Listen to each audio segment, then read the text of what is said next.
Graham Lloyd is the environment editor of the Australian newspaper, and he joins us to talk about a decision that has been made by Joe Biden and Anthony Albanese that the Australian and American alliance is about three things: national defence, strong economies and free trade, and dealing with climate change. Graham, a surprise because we didn't know this was what was on its way, but we know that Joe Biden has very aggressive positions when it comes to climate. Not many of them have passed his own parliament, but it certainly is a lot more cover for somebody like Anthony Albanese to keep doing what he's been doing in this country.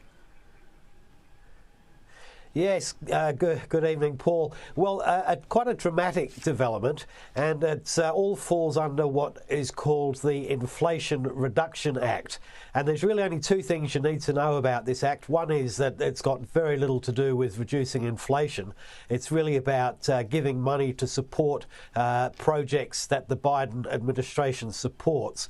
A lot to do with climate change and a lot to do with boosting manufacturing in America to break the Chinese dominance there. The other thing you need to know from Australia's perspective is that we're much better off being in the tent than outside. There are governments all over Europe freaking out that they can't compete with the measures that Biden's putting in, while at the same time they're about to be swamped by cheap electric cars made in China, which is going to destroy their manufacturers.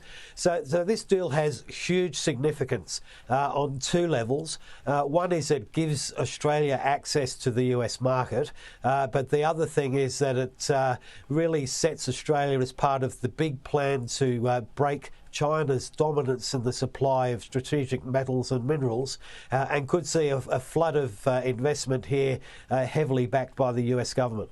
Well, 80-90% of all of the stuff that's needed for solar panels made in China gets turned around in China. We need 20,000 solar panels a day between now and 2030 to get where they want to go when it comes to renewable energy. So what, if anything, in this partnership actually breaks the over-reliance on slave labour in China? Well, at this point, I think the effort is to be made in building up the development of mines and other things that produce these goods. China has been very strategic over the past decades in the way it has basically got a monopoly on these things by producing them at artificially low pricing.